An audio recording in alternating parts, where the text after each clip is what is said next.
Iniciamos una nueva serie de predicación en todas las iglesias Alianza Cristiana y Misionera, Vida y Familia. En las 19 congregaciones, pues una vez más, vamos todos a la par, a la vez, con esta nueva serie que espero que llene nuestros corazones como las otras que hemos tenido.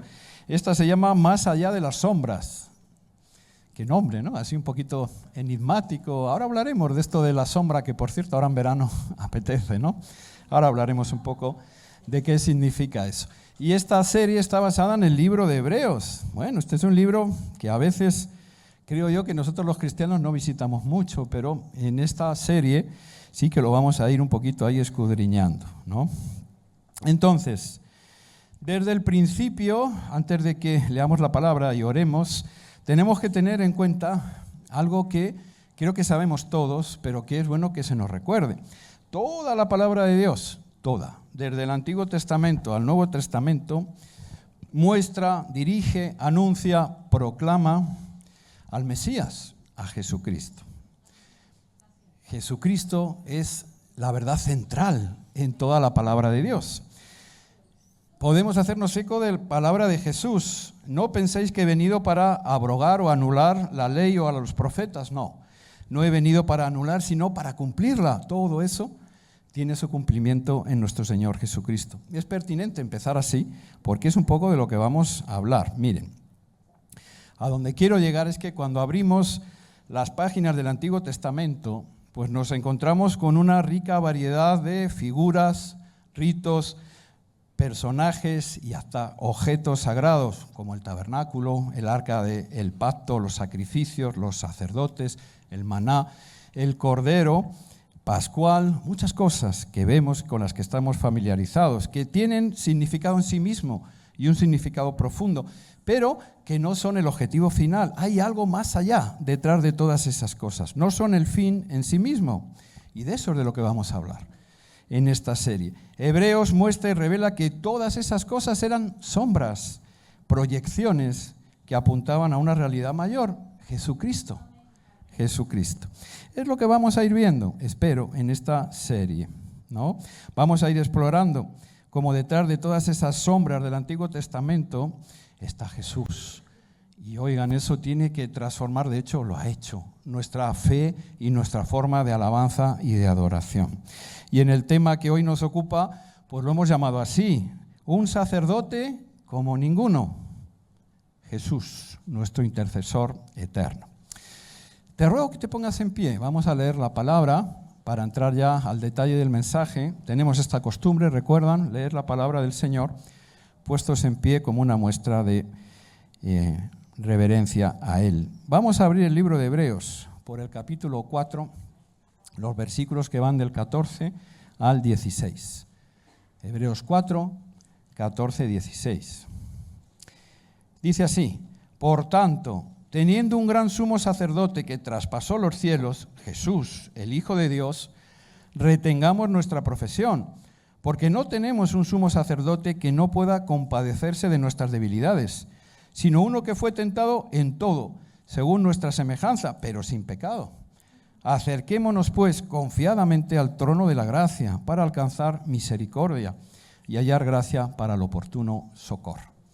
Vamos a presentar este tiempo al Señor. Inclina tu rostro. Señor Dios Padre Todopoderoso, a ti te damos la gloria, sí, al que tiene el poder, aquel que es el alfa y la omega, aquel que es el principio y el final, por el que fueron todas las cosas creadas y en él subsisten, Señor. A ti y solo a ti te adoramos y te alabamos, Señor.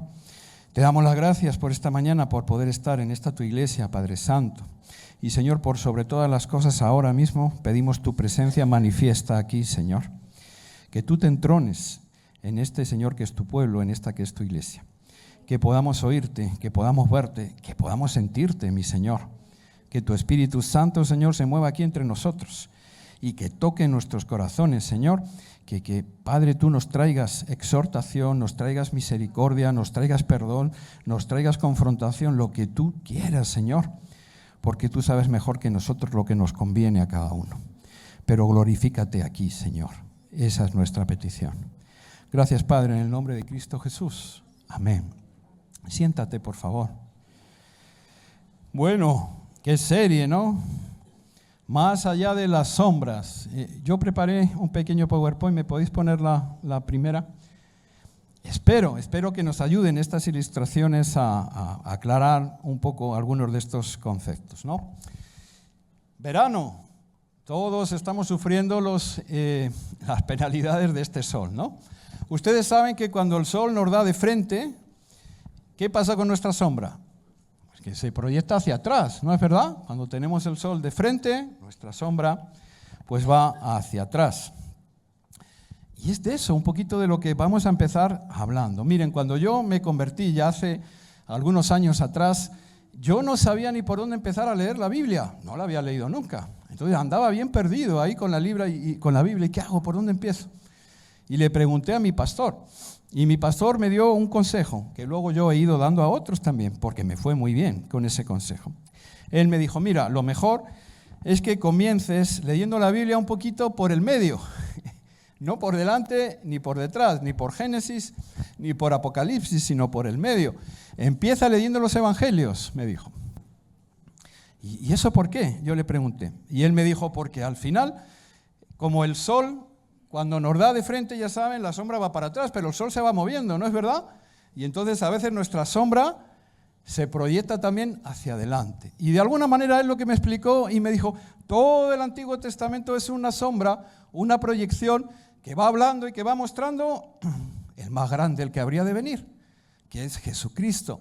Encontramos o vas a encontrar a Jesucristo, sobre todo su testimonio, sus enseñanzas en los evangelios, porque luego el resto también del Nuevo Testamento habla de más cosas, pero también sigue hablando del mensaje de Cristo y de todo lo que va a suceder. Así que así lo hice, comencé por leer los evangelios, para después entender mucho mejor, cuando me iba hacia atrás en la Biblia o hacia adelante, muchas referencias, veladas, sombras, tipos, proyecciones que hablaban de Jesucristo, del Mesías.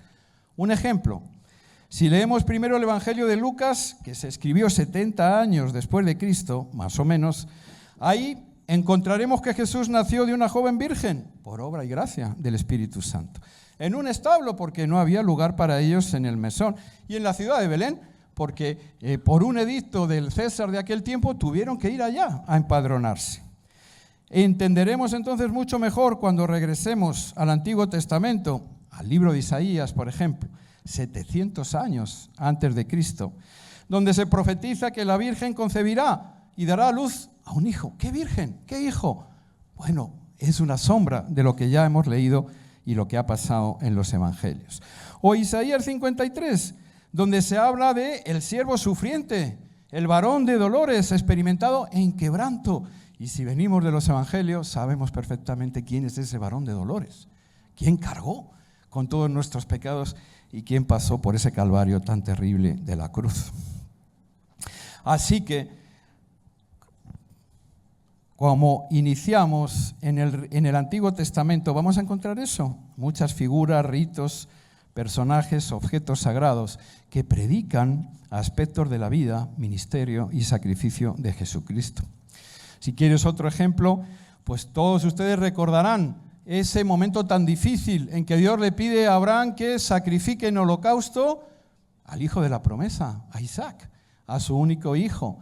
Qué momento tan duro, pero que no es más que una prefigura del sacrificio verdadero que vendría después del Padre al Hijo Jesucristo.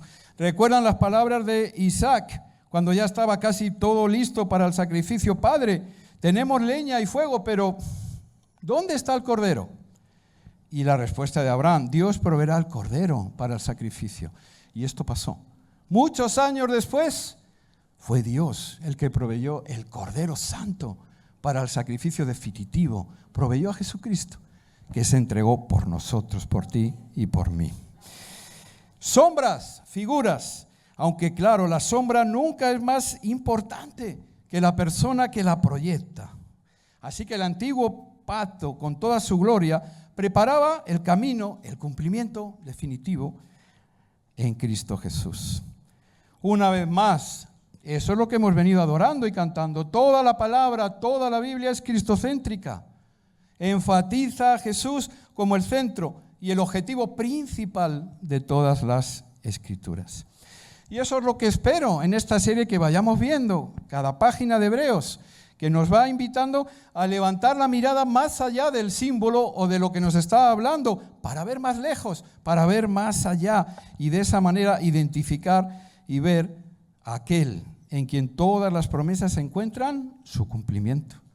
Jesucristo, el verdadero sumo sacerdote, el verdadero sacrificio, el mediador del nuevo pacto y el acceso al lugar santísimo. Así que gloria a Dios, empecemos aquí por Hebreos y si vamos a hablar del sumo sacerdote, pues va a ser necesario, ojalá podamos hacerlo de manera breve pero clara, recordar un poquito qué era el sumo sacerdote en los tiempos de la ley mosaica y cuáles eran sus principales tareas. Y miren, las principales tareas que tenía este sumo sacerdote era guiar, dirigir al resto de los sacerdotes y también encargarse de la adoración a Dios en el templo. Ofrecerles sacrificios en favor de la gente para que pudieran pedir perdón, expiar sus pecados. Este sumo sacerdote era el único que podía entrar en el lugar santísimo. Ahora hablaremos del tabernáculo. Ese lugar santísimo donde estaba la presencia de Dios. Santo, santo, santo es el Señor. Y que podía consumir a cualquiera. No era accesible para cualquier persona, no. Tenía que ser el sumo sacerdote y eso, como veremos después, bajo unas normas muy estrictas de pureza para que él no fuera consumido a sí mismo y un determinado día al año. Solamente lo podía hacer el día de la expiación, así se conocía. Era un día donde se hacía fiesta porque el sumo sacerdote llevaba la sangre de los sacrificios como ofrenda de perdón para toda la nación, para todo el pueblo. ¿Quién fue el primer sumo sacerdote? Pues yo sé que muchos de ustedes lo saben. Fue Aarón. Él fue el primer sumo sacerdote designado directamente por Dios para ese encargo. De su linaje vendrían el resto de sacerdotes y de la tribu de Leví. Por eso la Biblia los llama los levitas. De ahí venían todos ellos. Servidores del tabernáculo, donde, como les decía, estaba la presencia de Dios. ¿Podemos poner la siguiente, por favor? Todo estaba en la ley de Moisés de parte de Dios perfectamente detallado y establecido al milímetro, al detalle. El tabernáculo, donde estaba la presencia del Señor, no era una obra de hombres, sí, lo habían hecho los hombres, pero bajo la supervisión y la estricta guía del propio Dios. Ahí tenemos un poquito, a ver, ponlo más pequeño para que se vea la parte de fuera, el atrio, que lo están viendo ahí abajo en la ilustración más pequeña, era como todo el contorno que ubicaba también o que le daba lugar al tabernáculo. Y el atrio tenía su importancia también, porque ahí estaba, como pone, el altar de los holocaustos, donde se quemaban los sacrificios. Y ahí estaba también la determinada fuente de bronce, para que se purificaran también los sacerdotes antes de entrar al tabernáculo. Luego tenían, ahí sí, ya lo podemos ver, un primer lugar. Ahí lo tienen, si me pones más grande, aunque los hermanos tal vez no lo vean igual, para que puedan ver el texto que acompaña. Más pequeño, perdón, no más grande, más pequeño. Como estaba, a tamaño natural, ponlo. Vale, gracias. Y ahí tenían los otros compartimentos. Separado por la primera cortina estaba el lugar santo. Ahí hay algunos objetos, el candelero, la mesa, los panes de la proposición. A este lugar santo entraban los sacerdotes constantemente, no solo el sumo sacerdote, los sacerdotes para ministrar el culto a Dios. Pero detrás de esa segunda cortina estaba el lugar santísimo. Ahí estaba el arca y ahí estaba, dentro del arca, lo tienen ahí escrito, pues una parte del maná, estaba la vara también de Aarón y estaban las tablas del pacto que el propio Moisés había recibido de Dios. Este era el lugar santísimo y solamente podía entrar ese sumo sacerdote una vez al año, como les estamos hablando. Todo perfectamente definido, todo perfectamente reglamentado de parte de Dios.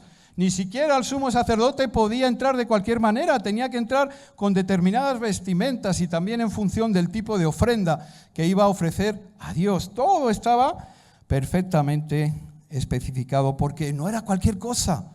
pedirle ese perdón de pecados al Señor. Aún las ofrendas, no valía cualquiera. Estaban también reglamentadas en función de qué tipo de expiación o qué tipo de perdón le quisieran pedir a Dios. Las ofrendas eran diferentes y los animales de las ofrendas tenían que ser inmaculados, sin mancha, sin enfermedad. Tenían que ser totalmente puros.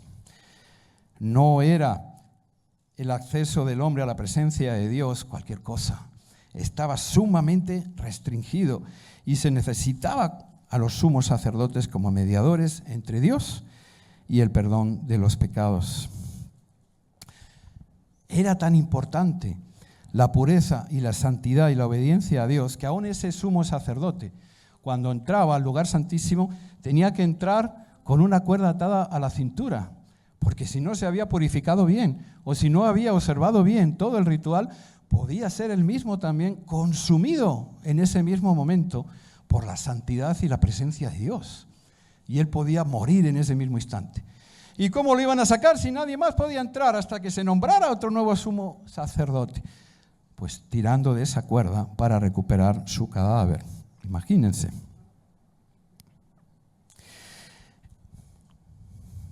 Esto era tan serio, avanza una más por favor, que lo encontramos también en los tiempos del Señor. Las ofrendas, como hemos dicho, no eran tampoco cualquier tipo de ofrenda, era necesario que estuvieran perfectamente dedicadas al Señor. En tiempos de Jesús, el lugar central de la adoración a Dios ya no es el tabernáculo, ahora es el templo de Jerusalén. Allí, en el templo, ahí tenemos un pequeño esquema. Están también el arca y está la presencia de Dios. Y cuando Jesús en una ocasión llega al templo con sus discípulos, se enoja terriblemente. Seguro conocen también ese pasaje. Dice, y llegó al templo y halló a los que vendían bueyes, ovejas y palomas, y a los cambistas allí sentados, allí en el patio de los gentiles, como estamos viendo. Y haciendo un azote con cuerdas, echó fuera del templo a todos, a las ovejas, a los bueyes, y esparció las monedas de los cambistas y volcó las mesas. Mi casa, dijo el Señor, casa de oración será llamada, mas vosotros la habéis hecho cueva de ladrones, dijo Jesús. ¿Por qué se enfadó tanto nuestro Señor? Pues se enfadó tanto porque habían pervertido de tal manera incluso las leyes que Dios había dado, que muchas veces los sacerdotes estaban conchavados, por decirlo de alguna manera, con estas personas, los vendedores que vendían los animales. Y cuando el peregrino llegaba lleno de fe para expiar sus pecados y traía sus animales de su casa o comprados por el camino, estos sacerdotes a veces revisaban el animal y decían, no es apto para el holocausto. Está enfermo o tiene cualquier tipo de tara o no, este no te vale. Y algunos de ellos venían de muy lejos. ¿Y qué iban a hacer? Volverse de nuevo a buscar animales. ¿Por dónde los compraban? Pues en el mismo templo, a estas personas. Y entonces estas personas, ¿qué hacían? Cobrarlos abusivamente y sacaban provecho. Imagínense qué cosa tan horrible. Pero no quedaba la cosa ahí, sino que los cambistas también estaban de alguna manera de acuerdo. Y si algunos de estos peregrinos no tenían dinero judío, tenían dinero romano o dinero griego, tenían que cambiar ahí para comprar. ¿Han cambiado en el aeropuerto? No lo hagan. Y entonces estos que tenían que cambiar también ahí eran con tasas abusivas. ¿Cómo no se iba a enfadar el Señor? ¡Qué perversión tan horrible! El pecado del hombre corrompía aún la ley de Dios, hecha para su propio perdón y para su propio beneficio. Allá lo sacó el Señor enojado y lo tumbó todo y lo tiró. Habéis convertido mi casa en cueva de ladrones, en cueva de ladrones. Y es ahí donde vamos llegando. Hebreos 5, versículos del 1 al 3. Nos dice lo siguiente, escuche. Todo sumo sacerdote es escogido de entre los hombres. Él mismo es nombrado para representar a su pueblo ante Dios y ofrecer dones y sacrificios para los pecados. Puede tratar con paciencia a los ignorantes y a los extraviados, ya que él mismo está sujeto a debilidad humana. Por tal razón se ve obligado a ofrecer sacrificios primero por sus propios pecados. pero también por los del pueblo. Es decir, el problema de tener mediadores humanos es que son y eran tan imperfectos como nosotros. Y es ahí donde aparece un cambio maravilloso, porque a diferencia de los sacerdotes levíticos, Jesús es el sumo sacerdote eterno, sin pecado, que intercede eficazmente por nosotros ante el Padre, como veremos ahora. Y es de lo que nos habla el texto de Hebreos con el que hemos empezado, Hebreos 4:14. Por tanto, dice, queridos hermanos, teniendo un gran sumo sacerdote que traspasó los cielos, Jesús, el Hijo de Dios, aferrémonos a nuestra fe. ¿Quién necesita otro sumo sacerdote o otro tipo de mediador? Porque solamente hay uno que haya venido del cielo, y solamente hay uno que ha vuelto al cielo, que ha traspasado los cielos. Solamente hay uno, no hay nadie más, ni encontrarás a nadie más que haya derrotado al pecado y haya vencido a la muerte, que al tercer día resucitó y se levantó. Uno que ascendió a los cielos en presencia de aquellos discípulos y que no está en cualquier lugar, sino que está sentado a la diestra del Padre, intercediendo por nosotros. Oigan, solamente hay un mediador así, no puede haber otro. Yo no quiero otro, quiero a ese, un mediador así. Él mismo, además, es el propio sacrificio. Él mismo es el Cordero Pascual. Ninguna ofrenda, sacrificio, holocausto que nosotros pudiéramos darle estaría a la altura de la pena impuesta. Por eso Jesucristo mismo se ha dado a sí mismo por nosotros. Él es el Cordero inmolado. Solamente Él es el juez, porque la palabra dice que Él es el Señor del juicio. Y llegado el día, toda rodilla se doblará. Y llegado el día, tanto vivos como muertos compadecerán delante de Él. Y llegado el día, Él pondrá a algunos a la derecha y otros a la izquierda. Y llegado el día, Él será el único que tenga la potestad de decir: bienvenido, buen siervo y fiel, entra en el gozo de tu Señor. Pero a otros no les dirá eso. Apartaos de mí, hacedores de maldad, porque nunca os conocí. Tremendo, solamente uno, el juez, pero también el abogado. Porque dice la palabra: ¿quién acusará a los elegidos de Dios? Si Él ha muerto por ti y por mí, si Él se ha entregado por ti y por mí, ¿quién nos acusará? Si Él es el juez supremo, nadie.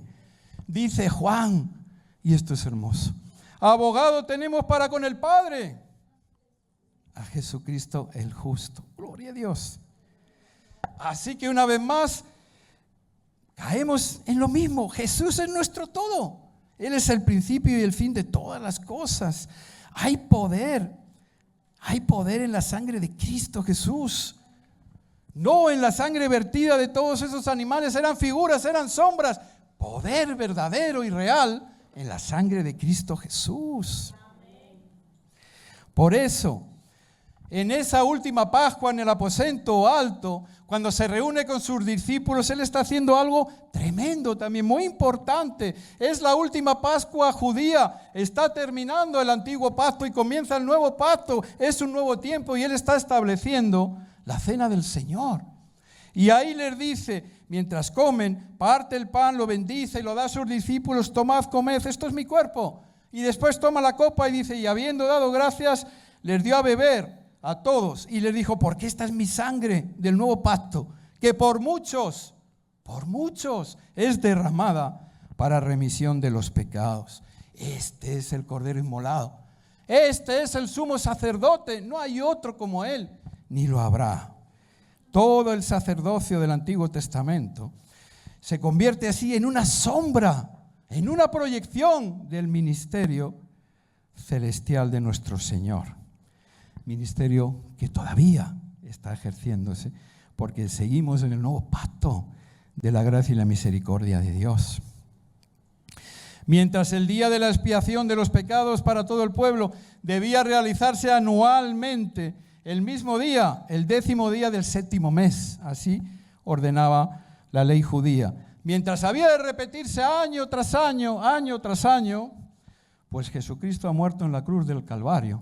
Consumado es. Para expiar nuestros pecados una sola vez. Una sola vez. Pasado, presente, futuro, han sido perdonados. Gloria a Dios. ¿Quién puede hacer eso? No lo hay, solamente Cristo Jesús. Y además de la expiación de nuestros pecados, el borrado de nuestras culpas, además, nuestra purificación ha sido hecha también por Cristo Jesús. Y tiene validez eterna. Eterna.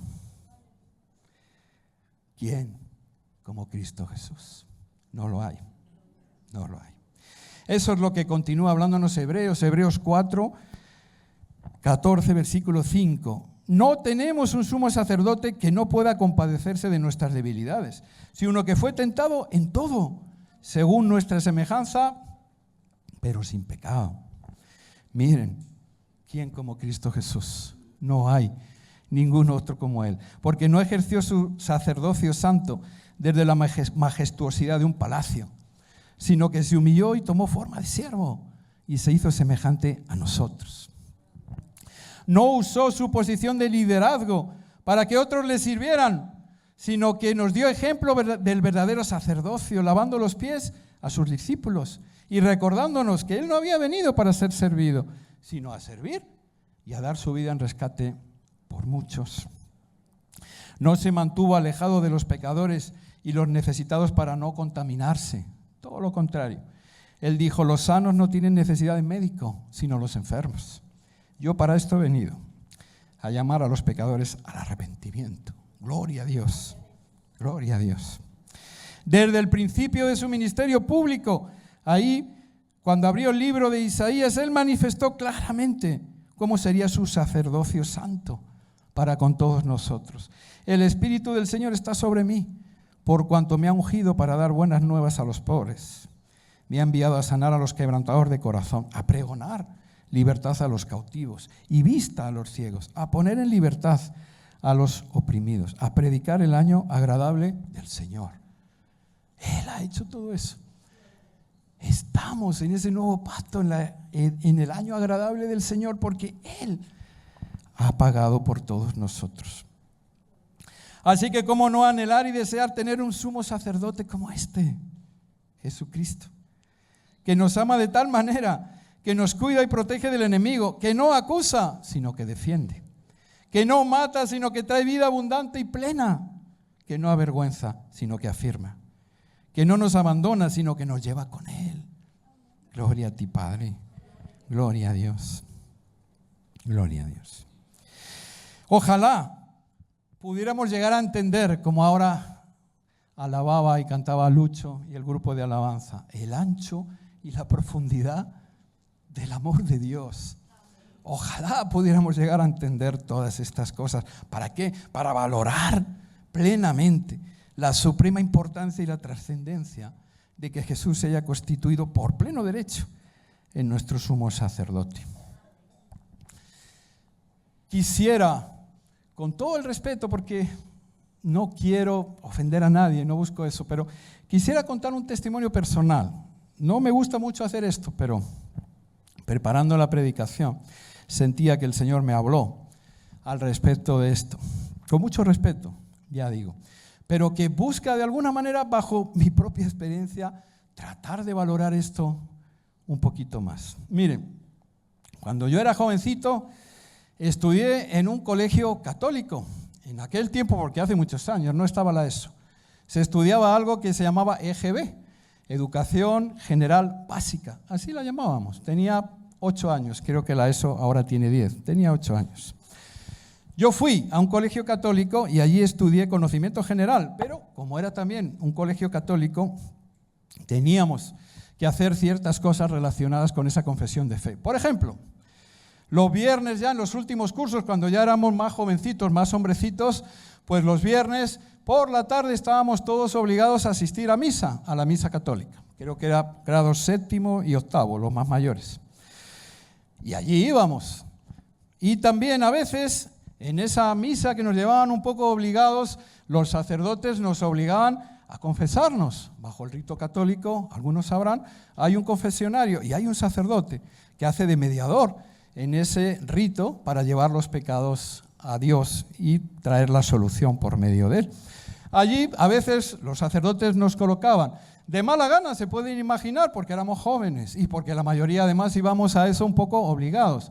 Recuerdo que mis compañeros se burlaban, reían, claro, a escondidas un poco para que no nos regañaran, pero de alguna manera yo les confieso que yo disimulaba para encajar con ellos y también les seguía las bromas, pero dentro de mi corazón yo sí sentía de alguna manera respeto, porque era lo único que conocía para ponerme a cuentas con Dios, a lo que se iba a hacer ahí.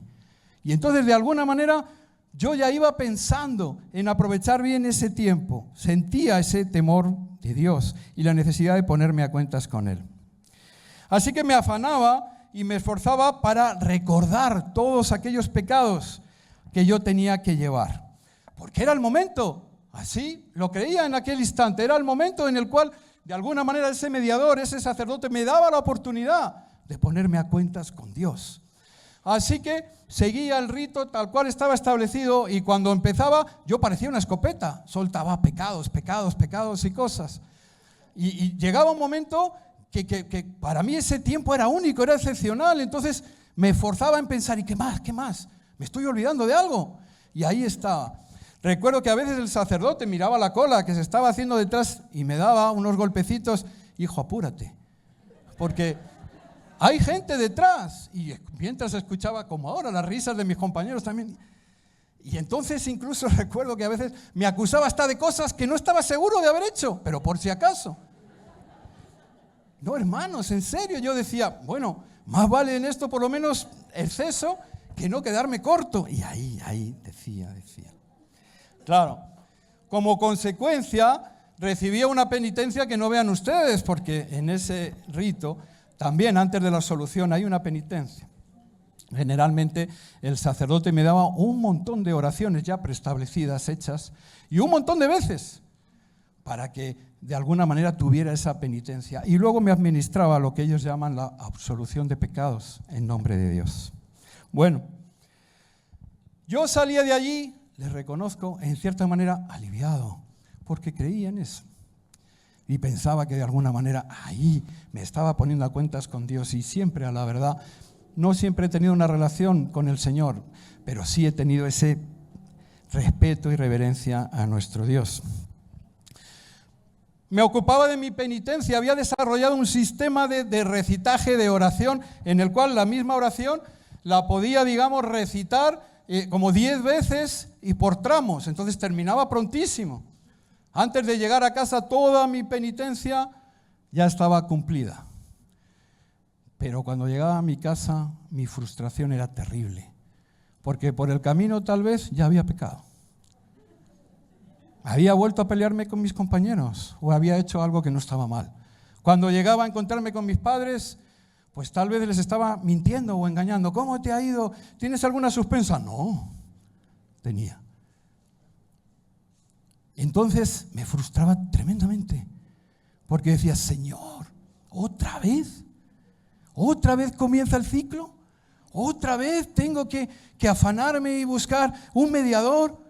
¿Tener el valor otra vez de salir ahí al frente, de someterme a todo esto? Y me venía el desánimo. ¿Y qué sentido tiene? Si voy a volver a pecar, si voy a volver a fallar. Y entonces me veía ante una tesitura un poco difícil. A veces la tesitura de acomodarse, de abandonarse uno, de dejarse llevar por el pecado y dejar de tener el anhelo de ponerse a cuentas con Dios.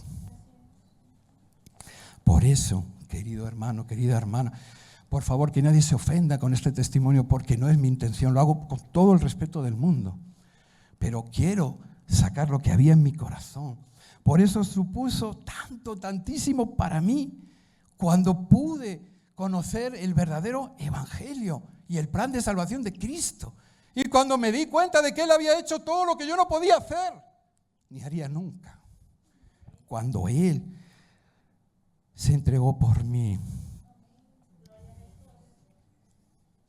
Avanza una más, por favor. Al fin entendí, comprendí y experimenté en mí mismo las palabras de Pablo a Timoteo. Primera de Timoteo 2, versículo 5. Porque hay un solo Dios y un solo mediador entre Dios y los hombres, Jesucristo, quien dio su vida como rescate por todos, por todos.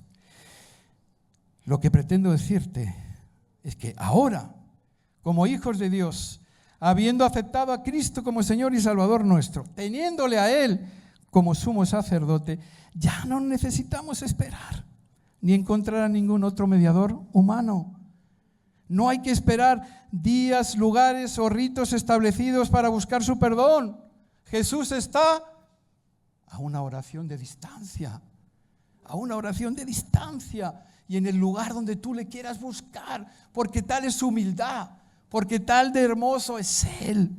Ahí donde tú dobles tus rodillas y verdaderamente de corazón le quieras entregar tus cargas y tus pecados, ahí está Él, sin nadie más, sin ninguna otra ofrenda, sin ningún otro rito. Cristo ya lo ha hecho todo, sin holocaustos, sacrificios, sino con nuestra rendición y la obediencia a su palabra. ¿Quién como Él? Porque el sacerdocio de Cristo es 24/7, 365 días a la semana. Está abierto en cualquier momento, está atento su oído a nosotros, cuando tú quieras, cuando le necesites, cuando le llames.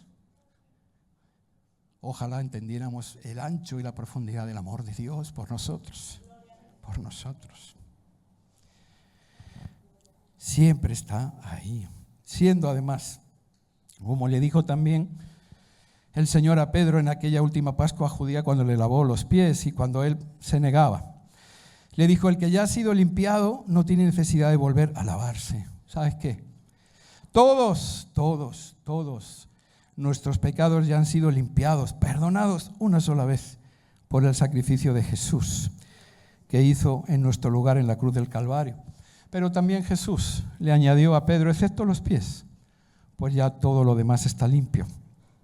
Porque aún así, día a día, seguimos pecando y ofendiendo a Dios, por lo que nos es justo, necesario, ponernos a cuentas con Él, pedirle perdón por nuestras ofensas. A través de Cristo y en el nombre de Cristo, siempre Cristo. En la santidad y en la obediencia a Cristo, tenemos ese acceso directo a la presencia de Dios. Qué hermoso es esto. Qué grandioso cuando Cristo dice, yo soy el camino, la verdad y la vida. Nadie viene al Padre si no es por mí. No busques otro mediador, no busques otro camino, no busques otra cosa más que a Cristo Jesús. A Cristo Jesús. Allí es donde el Padre también nos ve a través de Cristo a nosotros. Y de esa manera nos ve como sus hijos amados, como a los justos. Porque nos ha justificado imputándonos la justicia y la santidad de Jesús. Así nos la ha dado a nosotros. Y así termina el texto de Hebreos que hemos leído. En consecuencia, con todo esto, acerquémonos, por favor, ¿vas a seguir dudándolo? Acerquémonos confiadamente al trono de la gracia para alcanzar misericordia y hallar gracia para el oportuno socorro. Bendito sea el Señor. Gloria a ti, Padre Santo. Inclina tu rostro. Oremos.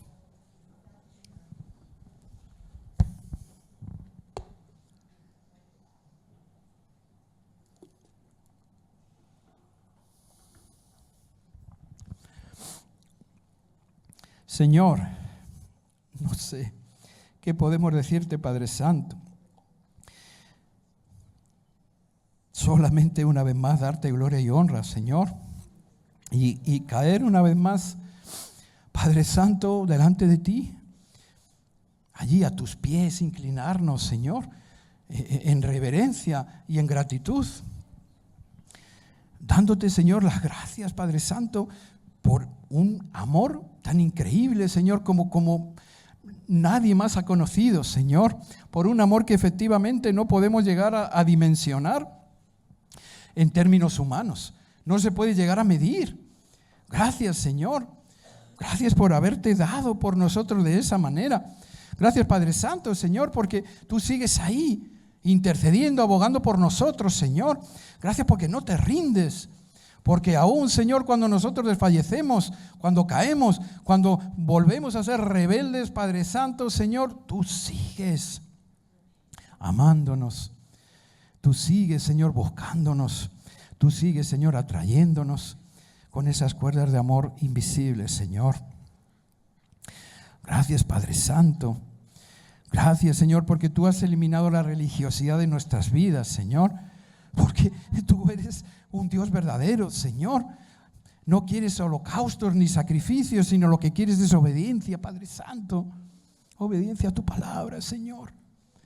Obediencia a tu palabra.